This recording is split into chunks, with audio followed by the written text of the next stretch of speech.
qui se trouvent être les thèmes de ce psaume. Mais avant de le lire, essayez de vous mettre à la place de l'auteur. Qu'est-ce que vous ressentez à la lecture de ce psaume? Êtes-vous contrarié ou troublé? Vous demandez-vous à quoi ça sert un psaume comme ça? Et on va regarder ça. Cantique. Psaume des fils de Corée aux fils de chœur pour entonner avec la flûte. Poème d'Héman l'Israélite. Éternel Dieu de mon salut, je crie le jour et pendant la nuit devant toi, que ma prière parvienne en ta présence. Tends l'oreille à mon cri, car mon âme est rassasiée de maux, et ma vie touche au séjour des morts. Je suis compté parmi ceux qui descendent dans la fosse. Je suis comme un homme qui n'a plus de force. Je suis étendu parmi les morts, semblable à ceux qui sont transpercés et couchés dans un tombeau, à ceux dont tu n'as plus le souvenir et qui sont séparés de ta main. Tu m'as jeté dans une fosse profonde, dans les ténèbres, dans les bas-fonds. Ta fureur s'appesantit sur moi et tu m'as accablé de tous les maux. Tu as éloigné de moi ceux que je connais. Tu m'as rendu pour eux un objet d'horreur. Je suis enfermé, je ne puis sortir. Mon œil s'éteint de souffrance, je t'invoque tous les jours, ô Éternel. J'étends vers toi les mains. Est-ce pour les morts que tu feras un miracle? Les défunts se lèveront-ils pour te célébrer? Redira-t-on ta bienveillance dans le tombeau, ta fidélité dans l'abîme de perdition? Tes miracles sont-ils connus dans les ténèbres et ta justice dans la terre de l'oubli? Et moi, c'est toi, Éternel, que j'ai appelé au secours au matin, ma prière va au-devant de toi. Pourquoi, Éternel, repousses-tu mon âme? Me caches-tu ta face? Je suis malheureux et moribond dès ma jeunesse. Je suis chargé de terreur, je suis troublé. Les ardeurs de ta colère passent sur moi. Tu épouvantes, mais me réduis au silence. Elle m'environne tout le jour comme les eaux. Elle m'enveloppe tout à la fois. Tu as éloigné de moi mes amis et mes compagnons. Ceux que je connais ne sont que ténèbres. Prions. Seigneur, je veux te louer pour ta grâce. Tu as conservé des textes dans les Écritures qui sont noirs et sombres, comme ce psaume aujourd'hui, et en est certainement un des plus forts.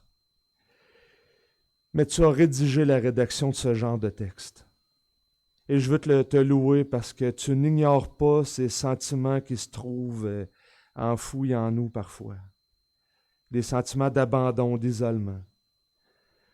Peut-être que c'est le cas de personnes ici qui vont écouter ce message.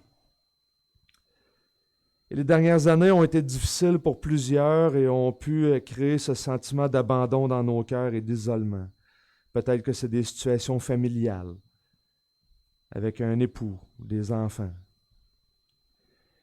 D'ailleurs, on remarque assez facilement une tendance depuis quelques années dans toutes les sphères de notre vie. À la désolidarisation, l'isolement, l'abandon. Enseigne-nous ce matin par ta grâce à persévérer. Enseigne-nous à repérer ta présence, même quand tout devient sombre.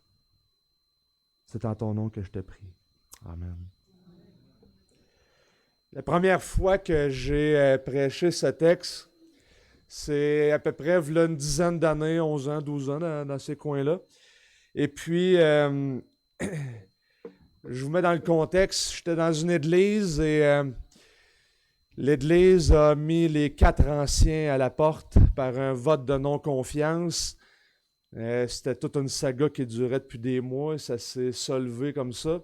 Et l'église a fait un comité, moi à l'époque j'étais diacre à cette église-là, et on a fait un comité de transition pour établir un nouveau conseil d'anciens. Évidemment, essayer de voir régler les problèmes, en tout cas toutes les affaires de division et dont je faisais partie.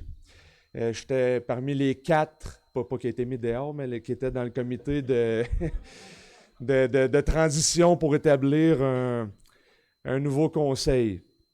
j'assumais assez rapidement une bonne partie des prédications dans l'Église à ce moment-là parce que les ouvriers temps plein s'étaient retirés. En tout cas, et là, sur le comité, on avait des réunions 1 ou 2 fois par semaine là, pour challenger en tout cas, tous les dossiers, prédication, planification qui retombaient un peu sur nous autres. Et puis, un de mes amis, mon compagnon d'œuvre, là, qui est avec moi, il me regarde. Puis, tu prêches sur quoi dimanche? Ah, du psaume 88. Le psaume 88, déjà, ça ne dit rien. Fait que, on continue notre discussion, mais il tourne dans sa Bible et il commence à lire le psaume 88. Et là, il y a eu une espèce de silence. Et là, on s'est mis à rire. Évidemment, je suis un personnage bizarre. Et là, on aime me taquiner parce que des fois, je prends des textes bizarres. Et là, on rit un peu de tout ça. Puis là, qu'est-ce que tu vas dire? Puis, tu sais, on n'en doute pas que tu vas trouver de quoi. Puis, tu sais, mais c'est comme sur le coup, on dit quoi? Quelques jours après, un des membres du comité des 4 nous convoque en urgence. Son petit-fils est entré à l'hôpital, petit-fils, entre 2 et 4 ans, là, à peu près, son petit-fils. Opéré d'urgence, maladie grave, on ne sait pas s'il va s'en sortir. Il n'est pas mort finalement, mais évidemment à ce moment-là, on ne le savait pas. Et c'était vraiment pas réjouissant. Et puis là, on est tous ensemble, on prie, et je tourne ma Bible, et je lis le psaume 88. Et on a pleuré, on a tremblé, Mais le seul petit bout de phrase qui était dedans, « Éternel, Dieu de mon salut », résonnait et nous donnait de l'espoir, malgré qu'il ne semblait pas avoir d'espoir. Malgré les larmes et l'incertitude, puis tout le reste, il y avait un certain réconfort à savoir que Dieu était là, mais pourtant, le psaume, à la lecture de ce psaume, c'est vraiment pas le feeling qu'on a. Parce qu'assez rapidement, il passe à j'ai tout perdu, ma vie, c'est juste une série interminable de souffrances. Et là, plus tard, il va se mettre à réfléchir à peu près au milieu du psaume sur même si je meurs, je vais-tu quand même trouver du bonheur ou du réconfort même dans la mort et réussit même pas à en trouver. Et à la toute fin, il finit par dire que finalement, il a perdu tous ses amis, puis c'est un psaume sans conclusion. Wow! Mais si on fait un survol du texte, les versets 1 à 9, c'est qu'on pourrait dire là, qu'il cherche désespérément à ce que Dieu l'entende. Puis immédiatement, là, après le petit bout de phrase là, positif, là, je crie, puis là c'est parti. Là, c'est noir, c'est pesant.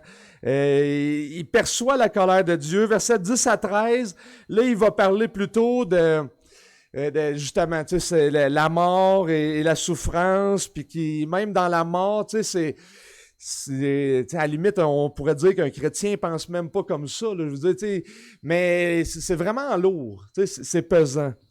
Puis enfin, versets 14 à 18, c'est que là, il est plus dans ses relations. C'est difficile, il a perdu tout le monde, il vit l'abandon, de la souffrance puis de la solitude.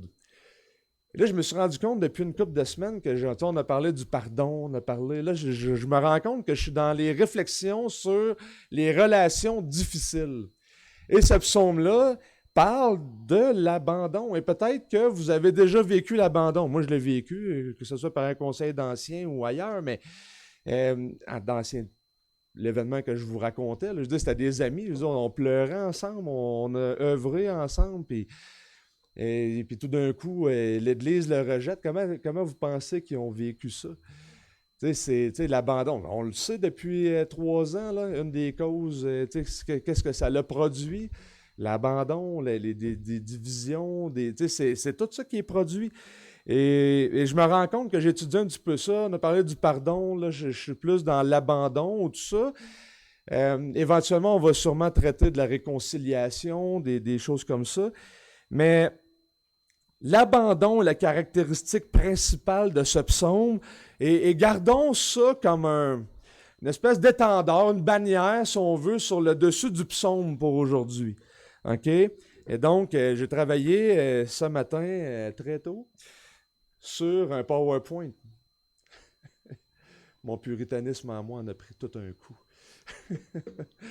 Et mon plan aujourd'hui, ça va être, il est quand même assez simple, c'est juste qu'il y a une diapositive précise que je me suis dit que vous voudriez probablement avoir et prendre des notes, fait que je l'avais mis par écrit pour vous. Mais mon plan aujourd'hui, on va regarder les effets de l'abandon, la cause de l'abandon et l'espérance au cœur de l'abandon. Commençons par les effets. Et il y a comme 2 niveaux, parce qu'il y a l'abandon de ses amis, mais il va plus loin que ça, en laissant sous-entendre qu'il se sent abandonné par Dieu aussi. OK? Et donc, c'est un peu son vécu à lui. Et notez par exemple les versets, le sentiment d'abandon, là, c'est imbibé, là, verset 3, que ma prière parvienne à ta présence, tends l'oreille à mon cri. Verset 6, je suis étendu parmi les morts, semblable à ceux qui sont transpercés, couchés dans un tombeau, et ceux dont on n'a plus le souvenir, ceux qui sont séparés de ta main, etc., etc. Là, je pourrais en lire, je n'avais fait toute une liste, là, mais voici ce qui est intéressant. Qu'est-ce que l'abandon produit chez une personne? Entre autres, l'auteur de ce psaume. J'ai fait une courte liste. C'est écrit petit parce qu'il y en a beaucoup. J'y vais en rafale. Et les petits chiffres, là, c'est les versets dans lesquels on le trouve. Notons les mots, M-O-U-X, séjour des morts, fausse, sans force, étendu parmi les morts, transpercé, séparé, ténèbres, appesantir, accablé, objet d'horreur, enfermé, souffrance. Il réfléchit à son manque d'espoir même dans le séjour des morts. Il est sans secours, il est repoussé, malheureux, moribond, chargé de terreur, ardeur de la colère, pesé, réduit au silence, éloigné. Pour le fun, j'ai pris un livre de psychopathologie de l'adulte et je suis allé voir dans les troubles de l'humeur. Et dans les troubles de l'humeur, je ne l'ai pas noté ici, là, mais quand il commence à décrire le sentiment qu'une personne vit du trouble de l'humeur, là, si je vais de mémoire, mais le mot emmuré, prison, enfermement, pesé, ça revenait. Dans toute la description qu'il faisait. Et n'est-ce pas que c'est des sentiments que peut-être on a déjà vécu ou que vous vivez? Et ça, c'est des thèmes qui reviennent dans les Écritures. Et c'est quand même paradoxal. On est appelé à être joyeux, on est appelé à être... Mais souvent, on a les deux dans les Écritures. Si on lit, par exemple, dans 2 Corinthiens, chapitre 4, verset 8, « Nous sommes pressés de toute manière, mais non écrasés, désemparés, mais non désespérés, persécutés, mais non abandonnés, abattus, mais non perdus. Nous portons toujours avec nous dans notre corps la mort de Jésus, afin que la vie de Jésus se manifeste dans notre corps. » C'est quand même paradoxal de voir ça, parce que il existe une vision de la vie chrétienne qui est assez répandue, malheureusement, qui consiste à penser que l'authenticité de notre foi provient toujours de notre sourire qu'on a dans notre face. OK? Et là, si on jumelle cette pensée-là avec un peu de don de guérison, là, on est correct, avec variante sur le même thème.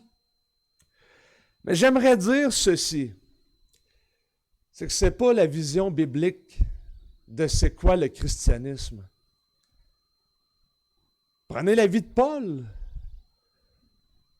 Persécuté chez 3, 4, 5 naufrages, 3, 4 lapidations. Et après, on dirait qu'il manquait de roches là, pour le lapider. On va s'en reprendre ailleurs. Puis là, c'est comme.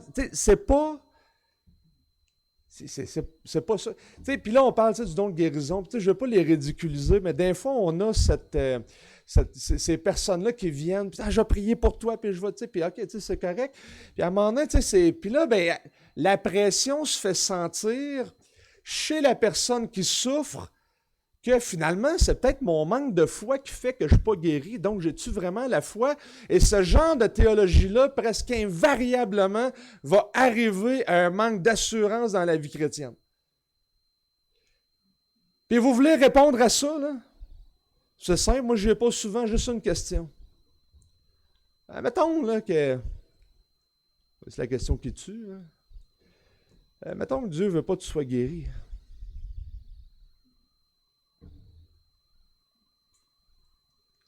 C'est pas ton manque de foi, c'est pas ton.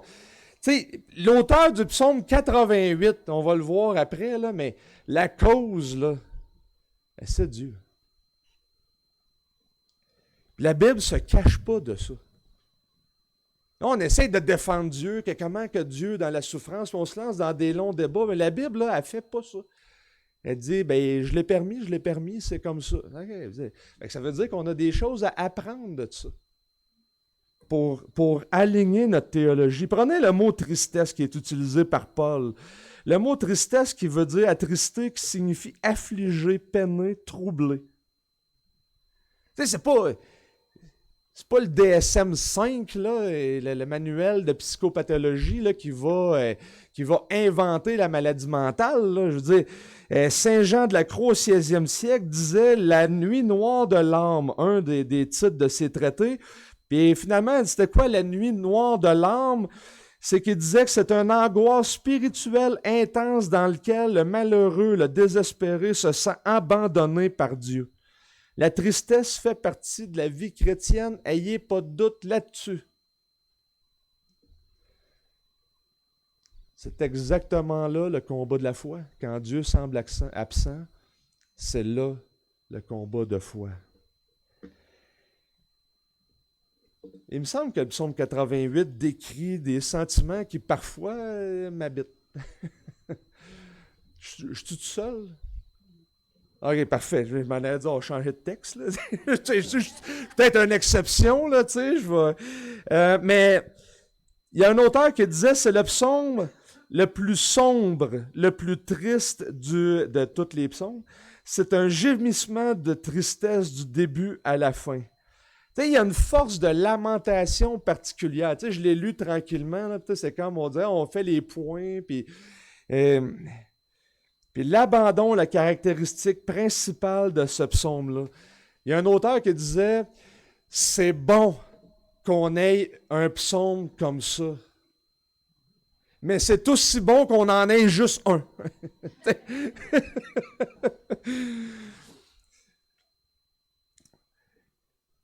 Mais c'est un psaume qui nous rappelle que la vie, des fois, peut être difficile, effectivement, remplie de troubles, de périodes de désespoir.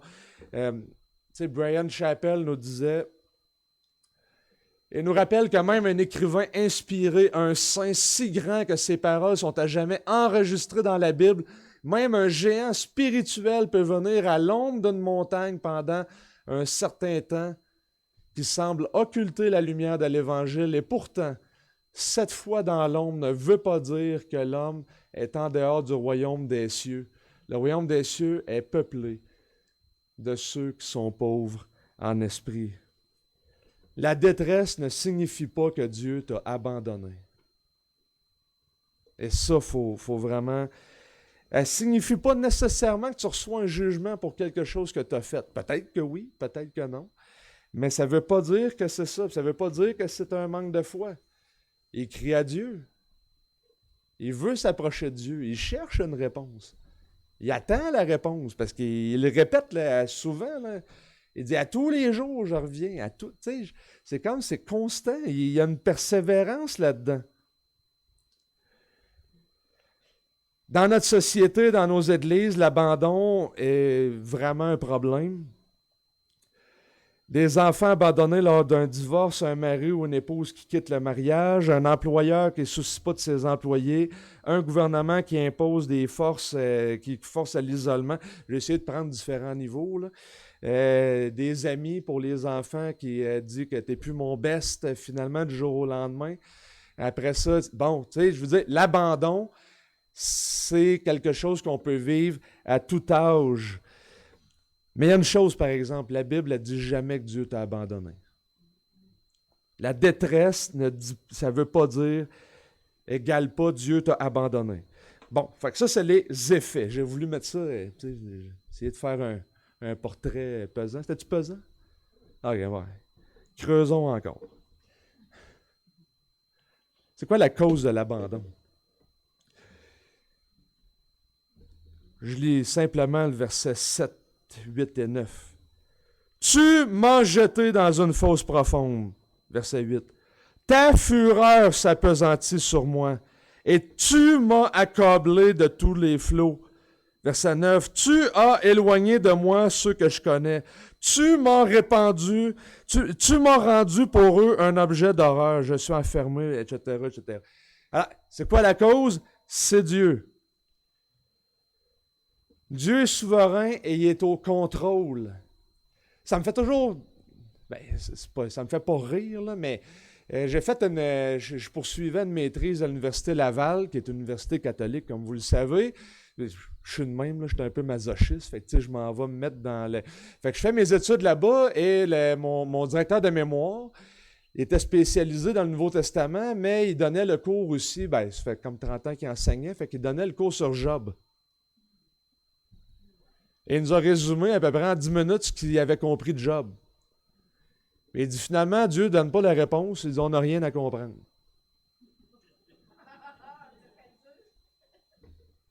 OK. Fait que l'autre à côté de moi, un autre théologien catholique là, qui était pour devenir prêtre ou un théologien quelconque, laïque, là, il me dit il dit, j'enseigne sur Job dans pas long, je suis content qu'il en parle aujourd'hui. Ouais, il dit, quand même bizarre, il n'a rien appris de Job, il enseigne ça depuis des années. Quel risque que j'ai de trouver quelque chose? Il dit, écoute, mon ami, j'ai juste une question pour toi. J'ai toujours juste une question. Tu sais, Job, là, il a dit, quand Dieu a répondu, là, c'était peut-être pas la réponse qu'il voulait, c'était peut-être pas la réponse souhaitée, c'était peut-être pas la réponse émotive qu'il voulait. Je sais pas. Mais il a quand même dit à 2 reprises, je me repens. Il a compris quelque chose. Mais s'il a compris quelque chose, il faut qu'on comprenne quelque chose. Tu sais, il y a quelque chose qui se passe, là. Tu sais, c'est pas fou, ça, j'ai pas pensé. Là, tu sais, fait que finalement, j'avais donné une prédication que j'avais faite sur Job, là, avec une grosse section sur l'Évangile. Fait il dit, bon, qui sait ce que ça fait? Je l'ai jamais revu par après. Mais, tu sais, d'une manière générale, tu sais, faut voir que c'est un psaume. Si on regarde plus large, et on voit que Dieu conserve un texte comme ça parce qu'il veut que ce soit adressé. Puis gloire à Dieu, la Bible, c'est un livre écrit pour des humains qui vivent ces émotions-là. Puis quand vous vivez de la détresse, là, on a du stock. Puis c'est pour vous autres. Et c'est pas, vous autres, là, pour moi aussi, là, évidemment. Autrement dit, ce que je veux dire, c'est qu'en étudiant ce psaume, on réalise que nous n'expérimenterons aucune expérience, aussi noire et difficile soit-elle, qui va choquer tellement notre Dieu qu'il va détourner son regard. Il veut et désire qu'on s'approche, même dans les périodes les plus noires. Un des problèmes qu'on vit dans les églises depuis, ça fait des années que je vis ce problème-là. J'ai vécu ça assez tôt dans ma vie chrétienne. Là. Puis là, je vais essayer de le dire bien. Là. Je ne veux pas être mal compris dans ce que je vais dire, mais c'est un problème à un moment donné qu'il faut adresser. D'ailleurs, cette semaine, je parlais avec un autre théologien exactement de ce problème-là dans son église où ce qui va. Puis dans une autre église qui a été rejetée par le conseil d'anciens, mais sans donner d'explication, mais sans dire qu'il avait péché. En tout cas, bref, vous avez vu, là, on est rendu dans 2-3 églises. C'est comme là, on parlait de ça. Et à un moment donné, j'ai dit, écoute, les chrétiens s'offensent souvent pour le péché des autres. Et là, on a eu toute une discussion là-dessus, parce que ça, sa femme, tu sais, tout ça, puis tu sais, en tout cas, là, il y avait tout un contexte, là, je vous évite tout ça, c'est pas important, mais l'idée, c'est qu'on en est venu à ce sujet-là, puis à un moment donné, j'ai dit, écoute, c'est ce que j'appelle la catégorisation des péchés. On a tendance à faire des catégories de péchés, puis évidemment, il y a des catégories de péchés qui nous choquent plus que les autres. Homosexualité, adultère, etc. Ça, en Occident, là, ça, c'est dans notre top de la liste. Là. Puis là, ça l'amène des problèmes. Manque de grâce, manque d'amour, rigidité, etc., etc. Et beaucoup sont choqués de voir des frères et des sœurs qui tombent dans certains de ces péchés-là. Right? Et là, je vais être bien compris, je ne suis pas en train de parler qu'il y a des péchés qui ont plus d'impact que d'autres, socialement. C'est pas de ça que je parle. Il y en a que c'est évident, si tu tues quelqu'un, l'impact est assez majeur. Okay? Je ne suis pas en train de parler de la gravité du péché dans les yeux de Dieu. C'est pas de ça que je parle. Il y en a-tu qui sont plus répréhensibles? C'est pas de ça que je parle. Je suis en train de parler de la manière dont nous abordons le péché ou les combats dans la vie des autres, les combats spirituels dans la vie des autres. Et souvent, on agit par parti pris. Je vous donne un exemple. Il y a eu les 2 tours à New York qui ont tombé. Et là, il y a 2 pasteurs qui ont eu le génie d'aller à la télévision pour dire, et là, ça a fait le tour du monde, là, dans l'espace de... Là, ils ont dit, Dieu jugeait 2 péchés. L'avortement puis l'homosexualité qui sont représentés par ces tours-là. Y avait-tu raison ou pas? Ouais, en partie. Je m'en allais dire, la réponse est oui et non. Pourquoi juste ces 2-là? Qui d'ailleurs, eux autres pratiquaient pas. Évidemment. T'sais, on lutte par des péchés. Il y a des choses qui nous choquent. C'est correct, là, puis souvent c'est culturel, là, homosexualité, tous les péchés liés à la sexualité, puis tout ça, le mensonge, la traîtrise. Mais il me semble qu'on se sent moins soucié de l'amertume, la rancune, l'orgueil, le parti pris, la division, la jalousie. Et pourtant, dans Galates 5, 19 à 21, sont toutes dans la même liste. J'aimerais répondre quand même à ces 2 pasteurs-là, là, et vous donner peut-être un argument à ça, mais dans Luc 13, 1 à 4, en ces temps-là, quelques personnes vinrent lui raconter ce qui était arrivé des Galiléens dont Pilate avait mêlé le sang avec celui de leur sacrifice.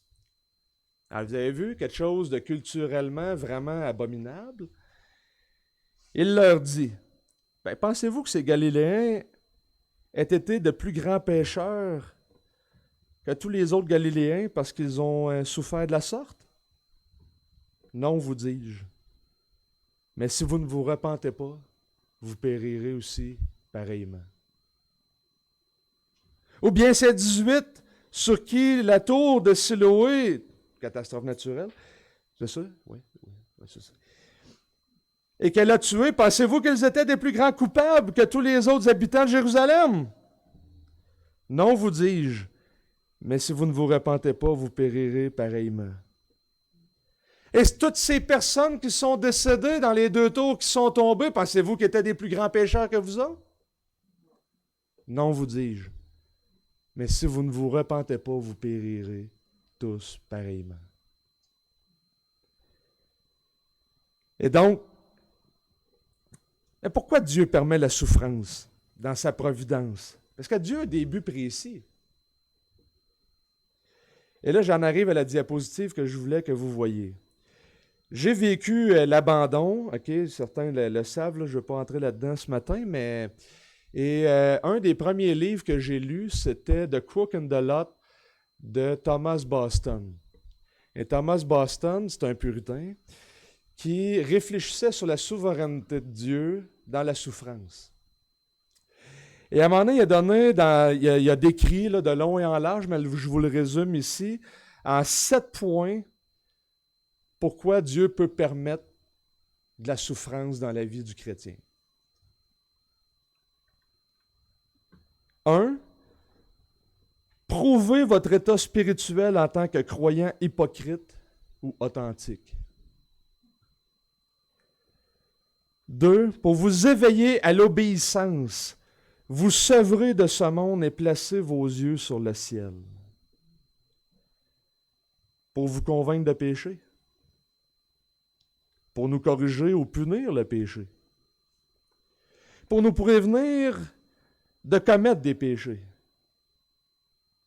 Pour révéler le péché latent au plus profond de votre cœur, de nos cœurs. Pour vous réveiller de la paresse afin de vous exercer dans la grâce. Et si, dans votre épreuve, il y a seulement une de ces choses-là qui a été amorcée, votre épreuve n'est pas vaine.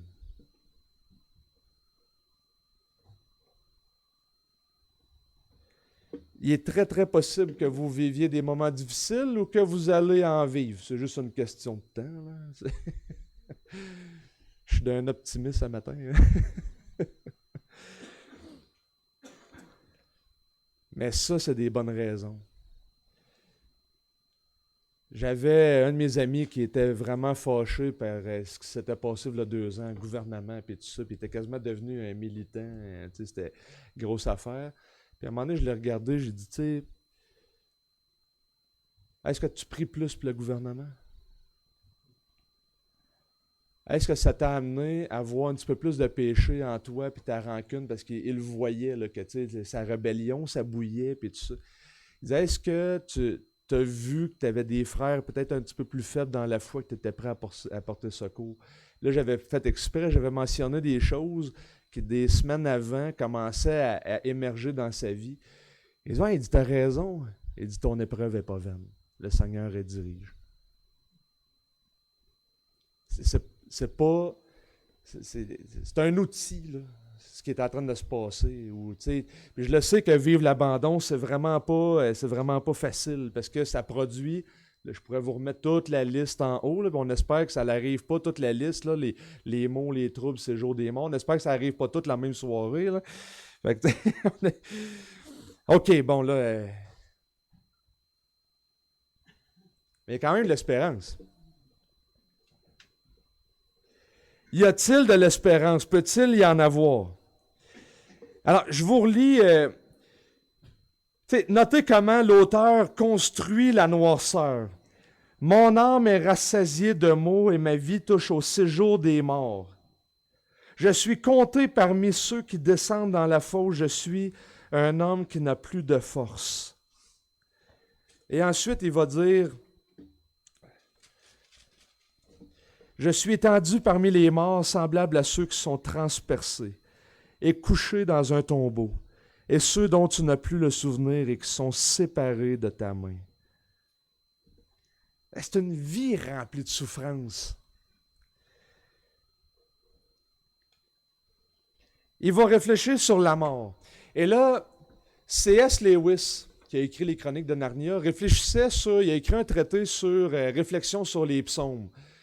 Bon, c'est pas tout bon ce qui est là-dedans, mais il a amené plusieurs points intéressants, même cités par plusieurs théologiens. Puis un de ces points, c'est qu'il y a un chapitre qui traite de la mort dans les psaumes. Et c'est vraiment intéressant ce qu'il dit parce qu'il soulignait que, dans le fond, les Juifs de l'époque, pour eux, la mort, c'était pas quelque chose qui attendait avec une espérance joyeuse. Souvent dans les psaumes, en fait, c'est l'inverse. C'est comme si c'était du néant qui n'avait rien à espérer. Puis il va citer plusieurs passages, mais entre autres, il va citer le psaume 89, 48. Rappelle-toi ce qu'est la durée de ma vie et pour quel néant tu as créé tous les êtres humains. Puis ensuite de ça, il va citer le psaume 88, 11 à 13. Est-ce pour les morts que tu feras un miracle, les défunts se lèveront-ils pour célébrer, redira-t-on ta bienveillance, tes miracles sont-ils connus dans les ténèbres? Et il ne semble pas avoir d'espoir. Puis il va dire ceci, sur l'expression « séjour des morts ». Ceux-ci parlent du Sheol ou de l'enfer ou de la fosse, exactement comme un homme qui ne croit aucunement en un quelconque au-delà parle de la mort ou de la tombe. Comme quelqu'un pour qui les morts sont simplement morts. C'est tout, il n'y a rien à ajouter. Mais évidemment, qui n'ont pas toute la révélation jusqu'au Nouveau Testament. Le mot résurrection n'est pas là. Mais l'idée est quand même présente. Parce qu'en mentionnant dans son psaume, il va-tu avoir des personnes qui vont entendre ta bienveillance, puis tout ça. Fait que c'est quand même un peu son espérance qui expose ironiquement, parce qu'il ne voit pas la solution. Mais en arrière de tout ça, c'est quand même ce qui aspirait, au moins si après la mort, il y avait quelque chose. Mais l'espérance du croyant chrétien, qu'on a toute la révélation faite, notre espérance, puis rappelez-vous de Boston, une de ces choses, c'était que la souffrance sert à lever les yeux au ciel. Et dans un sens, le psalmiste le fait. Il le voit peut-être pas, mais il n'y a pas la théologie complète qu'on a aujourd'hui. Il n'a pas vu le Jésus ressuscité, il n'a pas vu, mais il est quand même capable de dire que Dieu agit. Puis qui a agi? Parce qu'il commence en disant, tu es le Dieu de mon salut. Donc, il a fait assez quelque chose pour espérer en lui, même jusqu'à la mort. OK? Et donc, l'espérance du croyant, c'est pas qu'on va finir, puis après ça, il n'y a plus rien. Mais c'est qu'on va voir face à face, qu'on va vivre la joie, puis que toutes ces souffrances-là qu'on va avoir endurées vont être d'une petitesse par rapport à l'immensité de la gloire qu'on va avoir. Faites le calcul, Paul va dire. Un temps de légère souffrance pour... Paul, de légère souffrance, sérieux, là, tu sais. Mais, mais calcule.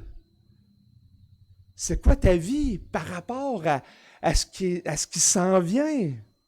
Et la résurrection vient nous démontrer, dans le fond de Jésus, qu'on peut vraiment avoir une espérance vivante. On a lu dans 1 Pierre aujourd'hui. Un petit peu après notre passage que je vais lire là, mais « Béni soit le Dieu et Père de notre Seigneur Jésus-Christ qui, selon sa grande miséricorde, nous a régénérés par la résurrection d'entre les morts pour une espérance vivante, pour un héritage qui ne peut ni se corrompre, ni se souiller, ni se flétrir, et qui vous est réservé dans les cieux, à vous qui êtes gardés par la puissance de Dieu. » C'est pas des belles promesses. Je vous lis 1 Pierre chapitre 5, verset 10. « Le Dieu de toute grâce qui, en Christ, vous a appelé à sa gloire éternelle, après que vous aurez souffert un peu de temps. » Mais écoutez ceci. Parce que dans le psalmiste, c'est Dieu qui permet la souffrance, qui permet... Puis là, on a Thomas Boston qui nous dit qu'il veut te transformer, que tu sors de ta paresse spirituelle, que tout ça. Okay, tout ça, c'est vrai. Mais écoutez ce que Pierre dit. Il dit exactement ça. Je relis le verset au complet. « Le Dieu de toute grâce qui, en Christ, vous a appelé à sa gloire éternelle, après que vous ayez souffert un peu de temps. » Il ne dit pas que tu ne souffriras pas. Même si c'est un don de guérison. Même si c'est pas ça qu'il dit. Là, il dit, vous allez souffrir. Mais, un peu de temps. Il vous formera lui-même, vous affermira, vous fortifiera, vous rendra inébranlable. Je ne vais pas vous laisser dans les ténèbres du psaume 88. Ah ouais, on y va dans Jude. Je n'ai pas prévu, mais je vous le lis pareil, parce que c'est des versets que j'aime beaucoup. Jude 24, à celui qui peut vous préserver de toute chute et faire paraître devant sa gloire irréprochable et dans l'allégresse, à Dieu seul, notre Sauveur par Jésus-Christ, notre Seigneur, soit gloire, majesté, force, autorité, dès avant tous les temps, maintenant et dans tous les siècles. Amen. Alors, il permet la souffrance, mais il nous forme, il nous façonne, il veut nous amener à quelque chose de vraiment plus glorieux, à une espérance vivante. On parlait ce matin avec Benoît, puis on parlait un peu du témoignage avec nos enfants. Mes enfants vieillissent, 22, 18, 17, puis tout ça. Puis une sauvée, les autres, c'est une qui a du caractère, la mienne, malheureusement. Puis là, et là, on parlait de ça, puis à un moment donné, il disait, ouais, mais quel témoignage que tu as? Quand tu souffres, qu'est-ce que tu laisses à tes enfants? Autre que le témoignage que tu as. Ouais, l'amour, ça, c'est correct. Mais qu'est-ce que tu vas laisser comme héritage? De l'argent, ça vient, ça rentre. C'est pas un vrai héritage, ça. Je veux dire, ça rouille, c'est fini. Le prix du pétrole varie de 3, puis ton 100 000 que tu as dans ton compte, si jamais tu as ça, tu as un pouvoir d'achat de 70. Je veux dire, ça va, mais qu'est-ce que tu laisses? Ton témoignage, ta persévérance. Oui, ton amour, mais ta priorité pour le Seigneur. Ton regard fixé pour le Seigneur. Le chrétien n'est jamais en paix avec la souffrance. Je veux dire, c'est pas, on vit pas dans un monde de licorne. Là, c'est pas ça qu'on dit. Là. On n'est pas bouddhiste sur ce qu'on dit. Non, la souffrance, c'est une illusion, puis il faut se départir de l'illusion. Non, c'est pas ça. Je te donne une claque sur la mâchoire, là, tu vas la sentir passer, ça ne sera pas une illusion. Puis... Non, mais là, je veux dire, à un moment donné, on se dit les vraies affaires. En passant, je ne ris pas des bouddhistes. Je proviens d'un milieu des arts martiaux dans lequel j'ai pratiqué le bouddhisme. Hein, et j'ai changé ma pensée là-dessus. Fait que je peux... mais j'ai essayé la méditation. On était sur une montagne, moi et mon ami, puis on était passionnés d'arts martiaux, puis on voulait essayer au complet, là, le package deal, puis tout ça, j'étais ado, puis à un moment donné, on était sur-dessus d'une montagne, parce qu'il faut se mettre dans l'ambiance, puis là, on commençait à méditer, puis tout ça, puis à un moment donné, il me regarde, puis il dit « Hey, tu te rends-tu compte à quel point on fait un avec l'univers? » Hey, je m'en rappelle quand il m'a dit ça. Il dit « Vois-tu à quel point on fait un avec l'univers? » Il dit « Non, ce que tu sens, c'est du vent. » Ouais, il dit, c'est pas fou, ouais, c'est ça. Puis là, j'étais pas chrétien encore, puis déjà, je savais que c'était quand il y a quelque chose qui fonctionne. Mais pourquoi que tout serait en moi? Je veux dire, c'est pas moi qui ai décidé d'exister, c'est pas moi. Fait, il y a quelque chose qui me dépasse. Je veux dire, c'est quand même fou qu'on regarde l'univers puis dire on fait un avec, alors qu'on cherche en nous autres. Mais c'est comme, non, c'est parce que si je regarde l'univers, c'est parce qu'il y a quelque chose d'autre. Et là, ça m'a amené à sortir du bouddhisme, vous avez vu.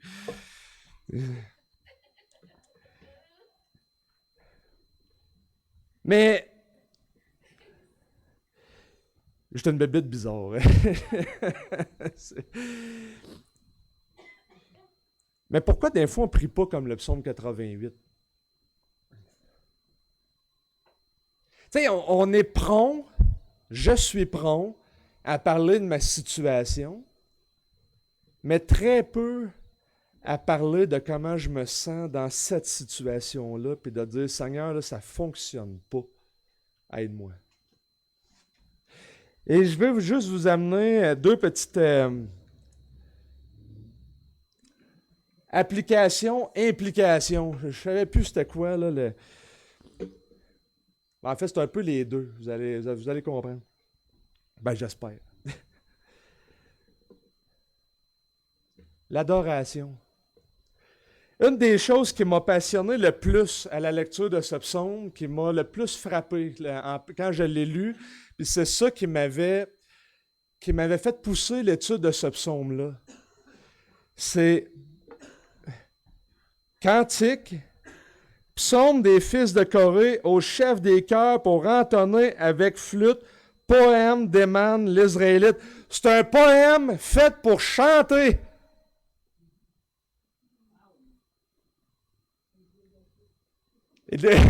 Oui, la tonalité de la flûte, par exemple, elle devait être... Mais c'est quand même... Héman l'Israélite, en fait, c'est une famille de Lévites. Et c'est une personne dans cette famille-là qui était responsable du chœur, de la chorale probablement, puis de la musique. Et donc, c'est une famille qui gérait la musique au temple. Et des fois, on voit ça, tu sais, cantique des montées et tout ça. Mais ici, c'est fait pour être en chorale, au chef des chœurs, pour entonner avec la flûte et tout ça. Mais j'ai remarqué dans ma propre vie qu'une des premières choses qui est affectée quand je souffre, ou dans l'abandon, ou dans toute la liste des sentiments qu'on a pu passer aujourd'hui, une des premières choses qui est affectée, c'est mon adoration, chanter, prier et tout le reste. Avez-vous déjà remarqué ça? Quand on souffre, on vient à l'église. Peut-être que je suis tout seul, là, mais j'ai pas une tendance. Quand ça va pas bien, je vais chanter moins fort. Je suis tout seul qui est de même, aidez-moi. Hein? OK. Ce qui me console, et je vous ouvre mon cœur un petit peu, c'est que j'en ai vécu des solides épreuves des dernières années. Puis ce qui m'a aidé, c'est un mot. Réjouissez-vous toujours dans le Seigneur. Je le répète, réjouissez-vous. Ça, je sautais par-dessus. Que votre douceur soit connue de tous les hommes. C'est vraiment la dernière chose que j'ai le goût. Le Seigneur est proche. Ouais, s'il peut bien venir, ça fera bien mon affaire. Après ça, il dit ceci. Là, je vous ouvre mon cœur de comment je pense, là. Ne vous inquiétez de rien, mais en toute chose, par la prière, la supplication et action de grâce, faites connaître à Dieu vos demandes, et la paix de Dieu qui surpasse toute intelligence vous gardera vos cœurs et vos pensées en Jésus-Christ. Et j'étudiais Martin Lloyd-Jones sur ce passage. Et Lloyd-Jones disait, avez-vous remarqué qu'il y a 3 mots pour la prière? Puis il dit, ils ont un ordre précis. Puis à un moment donné, il y a une phrase qui a dit, que ça m'a toujours resté, il a dit, le premier mot, il y a la connotation d'adoration. Ça l'a révolutionné mes prières ce jour-là. Parce que là, je pouvais aller en prière et dire, Seigneur, grand Dieu, ta puissance est grande, tu es souverain, tu es amour, et là, de prendre les attributs de Dieu et de dire, je te loue pour ce qui tu es. Mais je t'en supplie. Mais sois loué pour. Et sans le savoir, et la paix de Dieu qui surpasse toute intelligence gardera vos cœurs et vos pensées en Christ Jésus. Et à un moment donné, pendant que j'étais en train de tout perdre, et quand je dis tout, c'est tout, là, j'étais dehors à regarder la fenêtre et à 2-3 heures du matin, et puis là, à un moment donné, tu dis, bon, ben là, écoute, tu sais, j'étais en train de tout perdre, après la maison, il reste quoi? Il ne restera plus rien. Bon, parfait. Fait que, puis, pour la première fois de ma vie, j'ai vraiment senti une paix. Puis je me suis dit, puis ça fait quelques années, puis pas que j'ai toujours recherché ça après, mais je me suis toujours dit, voici comment prier. On a un Dieu qui est souverain. Le psalmiste, il ne passe pas à côté. Il nie pas. Il sait qu'il est au contrôle et il va le supplier. Mais il se rappelle que c'est le Dieu du salut. C'est un chant, c'est un poème. Il y a un auteur qui disait, vous comprenez ce que cela signifie? Le Seigneur a voulu que les lamentations les plus sombres soient présentées en même temps que les espoirs les plus brillants. L'adoration dans l'épreuve est quelque chose de difficile, mais c'est ce genre de psaume qui peut nous préparer à l'adoration. Des fois, il faut se préparer à venir adorer. Et j'ai appris ça des fois. Et ce psaume-là me rappelle ça. Et ça me rappelle que si j'ai été abandonné, que si j'ai été offensé par quelqu'un, ça me rappelle des fois aussi qu'il faut que je me prépare. Mais ça, c'est entre moi et mon Dieu. Puis ensuite de ça, je vais être plus en mesure. Donc, je vous appelle à vous rappeler l'adoration. Et en même temps, le deuxième point, c'est rappelle-toi de ton salut. C'est le seul bout de phrase positif dans ce passage-là. Éternel Dieu de mon salut. Et il se souvenait que Dieu avait travaillé dans l'histoire en libérant Israël. Il se souvenait de tout ça avec le temple. Il se souvenait de tout ça, mais il semble se souvenir de quelque chose à un point dans sa vie aussi. Mais rappelez-vous, comment qu'on s'approche de Dieu? À combien de fois dans les Écritures, il dit « Fixez les regards sur Dieu ». Rappelez-vous la grâce de Dieu, rappelez-vous, puis rappelez-vous. Il nous a laissé le repos du Seigneur pour nous forcer à se rappeler de lui. C'est parce qu'on a peut-être tendance à être oublieux. Ah, Dieu de mon salut. Il sait comment Dieu s'est révélé dans l'histoire. Il sait que Dieu sauve et peut intervenir. Et si tu sais ça, tu peux crier à lui. Qu'est-ce qu'on a à comprendre dans la Bible sur le sujet de la souffrance et de l'espérance? C'est que pour l'enfant de Dieu, la souffrance ne vient jamais seule. Mais elle ne veut jamais dire seule. La souffrance vient avec l'espérance, mais ça ne veut pas dire que tu es seul. Et ça, c'était le message aujourd'hui. La souffrance vient avec une promesse de repos. Elle vient avec l'espérance. Elle vient par la contemplation de ce que Dieu est en train de produire. Même dans ta vie, au prix de ta souffrance, pour la gloire de Dieu. Prions.